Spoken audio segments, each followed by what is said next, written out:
Bud certainly has the greatest picture of the academic life at the university because he prospered from that, and I think, when I went down private practice, you were certainly in the academic field at the university before you went to Florida, Hmm.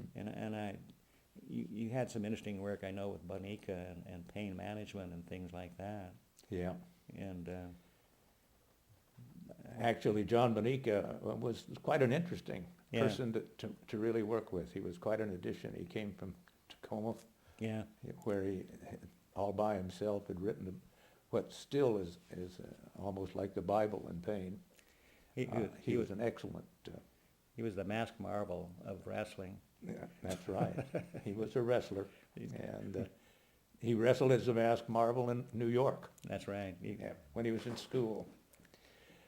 But he was an excellent teacher, and I had enjoyed myself working with him. I had made my decision that I was really more interested in the nervous system and teaching it than actually doing neurosurgery all the time at that point. And was pretty heavily involved in administration at the University of Washington before I left to go down to take the chair at the University of Florida. And of course, it was not a chair of a department. At the University of Florida, neurological surgery was still part of the surgery department. And I think it's important to keep in mind that when neurosurgery was able to split out from the surgery department, the neurology people that were originally in both the Department of Medicine and the Department of and in neurological surgery were able to flourish in a joint type of training program. We had some relationship with psychiatry at that point, but not a great deal. My background was pretty much the same as Wally's in terms of being a corpsman during World War II and becoming very interested in the nervous system. Luckily, had the GI Bill as well, which put me through. And when I look at the medical students today and what it costs for them to go to medical school without any relief, it's just astounding to me.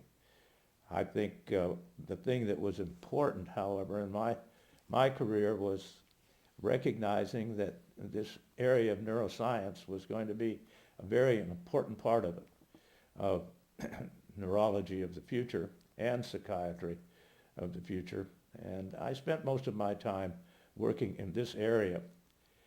Uh, from the initial research that I was involved with John Bonica, we were able to establish the pain clinic down at the University of Washington. This has sort of been a step child to the new form of family practice, which is known as sports medicine, because we sort of set the stage Yeah, for how you could do that kind of clinical work where you worked as a group in patient care, but they still had somebody that they could call their doctor. And there was two of my medical school colleagues that worked in that area. One was Gene Coe, the other was Bill Fisher. They were two general practitioners that made the thing work.